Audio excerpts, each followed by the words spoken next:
Why should any person care or believe there is a creator? That is a fair and honest question. Why should any of us really care? Life is already full of struggles, responsibilities, heartbreak, and pain. So why should we bother thinking about whether a creator exists? Well, let's begin with what every human being already experiences before any explanation. Inside every normal person, there's an awareness that responds to reality. We recognize when something is right. We notice when something is wrong. We recognize love, harm, justice, and injustice. This awareness is immediate and natural. Yahuah Himself spoke this conscience into existence, and Scripture calls it the law written on the heart. Now let's look at clear evidence that we all share and instinctively recognize. Every single human being who has ever lived started as a completely helpless baby. We could do nothing for ourselves. We needed someone to feed us, give us water, provide shelter, keep us warm, and protect us, fully dependent, not just for days, but for years. If the very first humans had been completely evil and selfish, with no love or care at all, no baby would have survived even a short time. The entire human race would have ended in the first generation. But we are still here. So what does that mean? That means love and sacrificial care have been present from the very beginning of humanity. This is something we all instinctively understand and agree on whether we thought of it or not. From this shared reality, we can define what we mean by good and evil more clearly. Good is what aligns with life, truth, order, and the preservation of what is valuable. Evil is the contrast. It is what fractures, distorts, or destroys those things. A central part of how we learn and deepen this understanding is through pain. Pain is one of the most important teachers we have, whether we want it to or not. It immediately signals when something is wrong or being harmed. People who cannot feel pain or who train themselves to ignore it eventually stop caring. Sociopaths, habitual liars, and those who fake empathy show us what happens when that inner alarm system is broken.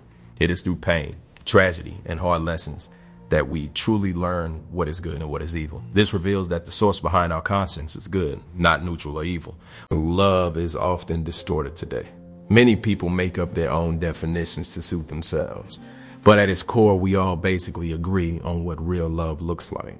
It looks like protecting the weak, providing for the needy, and sacrificing for others. Yahushua defined it perfectly when he said, "Greater love has no one than this, that someone laid down his life for his friends," from John 15, verse 13. This is exactly what he did for us. Now consider this important truth about beginnings. Every person has a birthday or a clear beginning or start to life. The earth existed long before any of us were born. Even our physical bodies did not come from nowhere. Our matter came from our parents. We have a beginning. We are not eternal. But Yahuwah has no beginning. He is self-existent. He has always existed.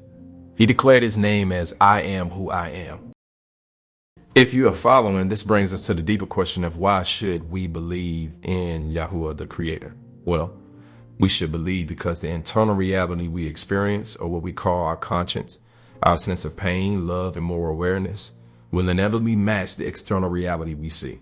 Logically, nothing cannot produce anything. The common stance is that the universe had a beginning.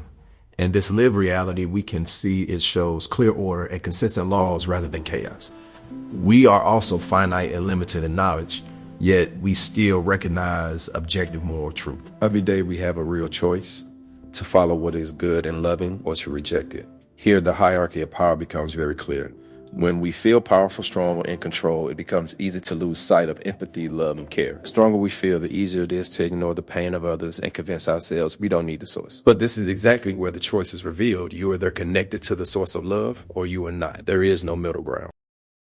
Why do we exist at all? I believe we exist because the eternal source of love simply chose to create us. From the very beginning in the garden, humanity was with him. We were formed from the clay of the earth, but given the breath of life, his spark, so that we can know him, walk with him, and make real choices. This is the heart of why we exist. We are here to choose him. Every day we are alive. The ball is rolling. We are constantly making decisions. We can choose love or we can choose fear. We can choose to serve others or we can choose to protect ourselves. The Bible is very clear on this. Yahushua said, "The greatest among you shall be your servant." The highest life is not found in power, status, or control. It is found in choosing to serve and love others. When people become afraid, they often hurt others to protect themselves. Then they justify it. They build walls. They create division. They pass down pain from one generation to the next. But this is defeating ourselves because we are all made from the same clay and carry the same divine spark. We are more alike than we are different. When we choose fear instead of love, we stay trapped in the same cycles of pain, generation after generation. The whole purpose of our existence is to break that cycle, to choose the source of love, to receive his love. and then to give it away to others, especially when they are hurting.